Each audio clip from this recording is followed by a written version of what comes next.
بسم اللہ الرحمن الرحیم۔ السلام علیکم۔ کیا جن عورت سے مسلمان مرد کا نکاح جائز ہے؟ حضرت خواجہ حسن بصری رحمۃ اللہ علیہ سے کسی شخص نے سوال کیا کہ جن عورت سے مسلمان مرد کا نکاح جائز ہے یا نہیں؟ فرمایا جائز ہے، بشرط یہ کہ دو گواہوں کے سامنے ایجاب و قبول عمل میں آئے۔ فتاوی سراجیہ میں جن اور انسانے کے باہمی نکاح کو جائز رکھا ہے۔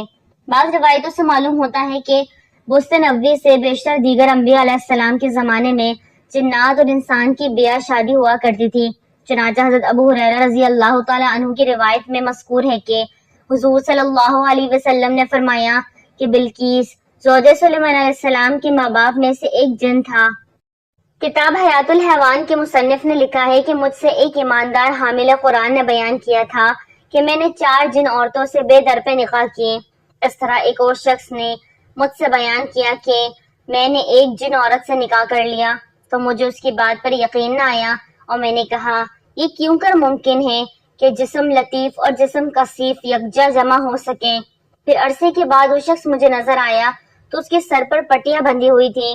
لوگوں کے دریافت کرنے پر اس شخص نے بتایا کہ میرا اپنی بیوی جن سے کسی بات پر جھگڑا ہو گیا تو اس نے میرا سر پھاڑ دیا۔ جنات ہمیشہ جسم کثیف بن کر ہی ہمارے سامنے آتے ہیں، جسم لطیف کی صورت ان کو دیکھنا ہمارے لیے ناممکن ہے۔ دوسری جگہ مذکور ہے کہ جنات انسان عورتوں سے قربت کو بہت پسند کرتے ہیں۔ اس قسم کے اکثر واقعات سننے میں آئے ہیں۔ ایسی صورت میں جنیاں جن عورتوں سے بھی انسان کا مستبد نہیں، جنیاں کے انسان مرد کو تنگ کرنے کے بھی واقعات آئے ہیں۔ جنات 3 قسم کے ہوتے ہیں۔ حضور صلی اللہ علیہ وسلم نے فرمایا کہ اللہ تعالیٰ نے جنات کو 3 قسموں پر پیدا کیا۔ ایک قسم جنات کی وہ ہے جو حشرات الارض کی صورت میں ہوتے ہیں، دوسری قسم وہ ہے جو ہوا میں ہوا کی طرح رہتے ہیں، تیسری قسم جنات کی بنی آدم جیسی ہیں۔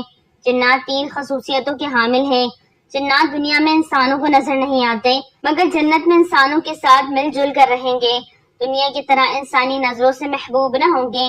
جنات جو شکل و صورت اختیار کرتے ہیں یا جس مخلوق کا روپ اختیار کرتے ہیں ان کی آواز بھی اس مخلوق جیسی ہو جاتی ہے۔ تیسری خصوصیت یہ ہے کہ جب کوئی انسان عظیمیت پڑھتا ہے یا ان کو قسم دی جاتی ہے تو وہ اس کو پورا کرنے پر مجبور ہیں۔ جنات بھی انسان کی طرح مختلف مذاہب رکھتے ہیں۔ حضرت خواجہ حسن بصری رحمۃ اللہ علیہ فرماتے ہیں جس طرح انسانوں کے مختلف مذاہب ہیں اسی طرح جنات بھی مختلف مذاہب رکھتے ہیں۔ جنات مسلمان بھی ہیں، ہندو بھی ہیں، عیسائی بھی ہیں اور یہود بھی ہیں، قدریہ بھی ہے اور مرجیہ بھی ہے، رافض بھی ہیں اور تفضیلہ بھی ہیں، مجوسی بھی ہیں اور ستارہ پرست بھی ہیں۔ جنات غیب کی باتوں کو آدمیوں تک پہنچانے میں سفیر کی حیثیت رکھتے تھے۔ اسلام کے آتے ہی یہ کارخانہ بالکل موقوف کر دیا گیا۔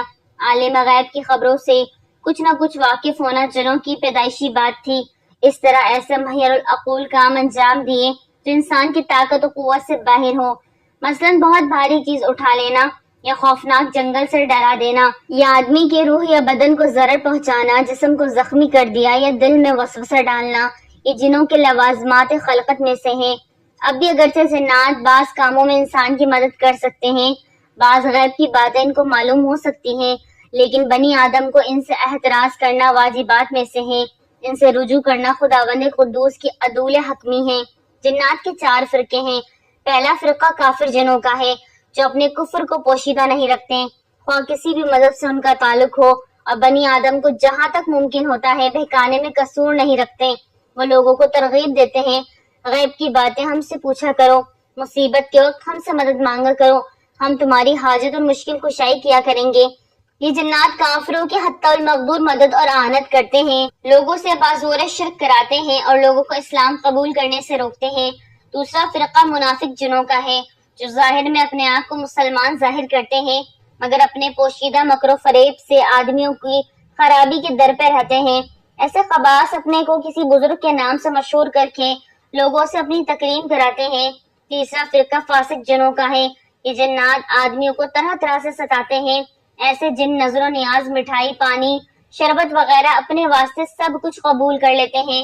چوتھا فرقہ جنوں کا وہ ہے جو چوروں کی طرح بعض آدمیوں کے روح کو بدخلقی، غرور، کینہ، حسد اور ہر وقت نجاست میں آلودگی کی طرف کھینچ کر لے جاتے ہیں، ان کو اپنے رنگ میں رنگ لیتے ہیں۔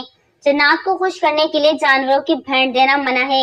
علامہ بہقی رحمۃ اللہ علیہ نے زہری سے روایت کیا کہ حضور صلی اللہ علیہ وسلم نے جانوروں کے ذبیحہ سے منع فرمایا ہے۔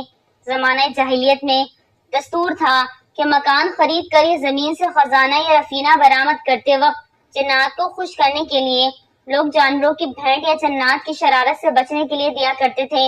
حضور صلی اللہ علیہ وسلم نے مسلمانوں کو ان باتوں سے منع فرمایا ہے۔ یہاں جانوروں کے ذبیحہ سے مراد شیطانیت کے مد میں ذبیحہ کیے جانے والے رسومات کی ادائیگی ہے، ورنہ اسلام میں صدقہ خیرات جیسے افضل اعمال الگ چیز ہیں۔ ہاں البتہ اعمال کا دار و مدار نیتوں پر ہے۔ جنات سے مدد طلب کرنا حرام ہے۔ حدیث میں جنات سے استعانت اور مدد طلب کرنے کو ہر طرح سے منع کیا گیا ہے۔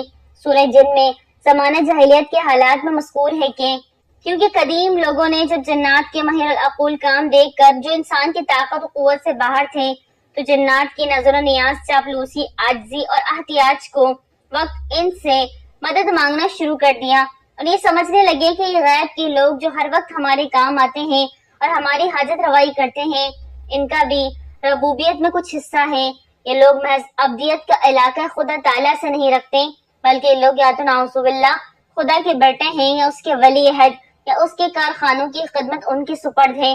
اگر ایسا نہ ہوتا تو ہم لوگوں کو باوجود بندگی میں برابر ہونے کے ان کے محتاج نہ کرتا، جبکہ جنات بھی اپنے ماہر العقول کارناموں کو دیکھ دیکھ کر یہ سمجھنے لگے کہ شاید ہمارا بھی خدا کی کارخانے قدرت میں دخل ہے، اور اگر مستقل اور بلا واسطہ شرکت نہیں تو خدا کی فرزندی ضرور حاصل ہے۔ اس طرح جنات کا غرور و تکبر اور عوام کی حد سے زیادہ گمراہی بڑھی۔ ان دونوں کی غلط فہمیوں سے آنت اور استعانت کا سلسلہ کچھ اس طرح جاری رہا کہ کچھ دنوں بعد لوگوں میں غلط اعتقاد پیدا ہو گئے اور یہیں سے شرک کی بنیاد پڑی۔ یہی وجہ ہے کہ حدیث میں جنوں سے استعانت اور مدد طلب کرنے کو ہر طرح سے منع فرمایا گیا ہے۔ حضور صلی اللہ علیہ وسلم نے فرمایا کہ جس کسی شخص کو سفر میں، حضر میں، بیماری میں جنون کا خوف ہو تو اس کو چاہیے کہ اللہ تعالیٰ کی اسماء حسنہ سے تعویذ کرے اور یوں کہے کیا جنات کو اصل شکل صورت میں دیکھنا ممکن ہے؟ جنات اپنی اصل شکل صورت میں کسی کو نظر نہیں آتے، اس لیے کہ ان کا جسم لطیف ہوتا ہے۔ کثیف چیز کو آنکھوں سے لطیف چیز کا دیکھنا ناممکن ہے۔ البتہ اس قلیہ سے حضور صلی اللہ علیہ وسلم مستثنیٰ ہیں، کیونکہ حضور صلی اللہ علیہ وسلم نے جبرائیل علیہ السلام کو ایک بار اپنی اصلی صورت و شکل میں دیکھا تھا، ورنہ حضرت جبرائیل علیہ السلام کی خدمت اقدس میں اکثر حضرت دحیہ کلبی رضی اللہ عنہ کی صورت میں متشکل ہو کر آیا کرتے تھے۔ اسی سبب سے امام شافعی رحمۃ اللہ علیہ کے نزدیک اس شخص کی شہادت مردود ہے جو یہ کہتا ہے کہ میں نے جن کو اس کی اصل صورت و شکل میں دیکھا۔ جنات ہمیشہ جس میں کثیف بن کر ہی ہمارے سامنے آتے ہیں، جس میں لطیف کی صورت ان کو دیکھنا ہمارے لیے ناممکن ہے۔ جبرائیل علیہ السلام جن نہیں بلکہ فرشتہ تھے۔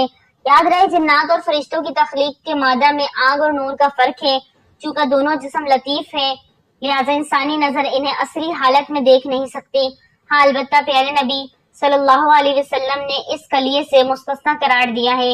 جنات کے رہنے سہنے کی جگہ اور ان کی قسمیں۔ جنات ایک بہت بڑے ذمہ دار اور وزیر شاہ جنات اسماعیل کا بیان ہے۔ افریت چشموں اور گھڑوں میں رہتے ہیں اور شیاطین شہروں اور مقبروں دونوں جگہ آباد ہیں، اور الطواغیت ایسی جگہ جہاں خون پڑا ہوا ہو، بود و باش رکھتے ہوں، اور بعض الزابقہ ہوا میں رہتے ہیں، اور بڑے بڑے شیطان آنکھ کے قریب بود و باش رکھتے ہیں، اور بعض التواقیف آفریت یعنی وہ جنات جو عورتوں کی شکل میں مشکل ہوتے ہیں، بڑے بڑے درختوں کے پاس مقام رکھتے ہیں اور باغات میں بھی، اور بعض السیاست پہاڑوں اور ویران مقامات پر بود و باش رکھتے ہیں۔ جنات کی تمام قسموں میں اکثر افراد انسان، مرد اور عورت کو ستایا کرتے ہیں۔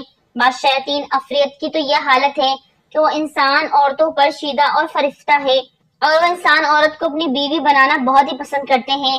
جنات انسان عورتوں کے ساتھ ہم بستری بھی کرتے ہیں۔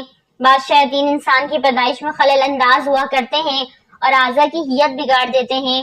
وزیر شاہ جنات اسماعیل کے اس قول سے جہاں جنات کے رہنے کے مقامات کا پتہ چلتا ہے، وہاں ان کی مختلف اقسام اور ان کی مخصوص صفات و افعال پر بھی روشنی ڈالتے ہیں۔ زمانہ جاہلیت میں ایک شخص کا واقعہ ہے کہ جب وہ سفر سے واپس آتا تو اس کی بیوی خوب بناؤ سنگھار کیا کرتی تھی۔ ایک دفعہ وہ کہیں سفر میں گیا ہوا تھا کہ شیطان اس کی شکل میں متشکل ہو کر آنے جانے لگا۔ کچھ دن بعد سفر سے واپس آیا تو اس کی بیوی نے خلاف عادت اس کی آمد پر کوئی اہتمام نہ کیا۔ اس نے معتجبانہ انداز سے بیوی سے پوچھا، کیا بات ہے، تمہاری عادت میں یہ تبدیلی کیوں ہوئی؟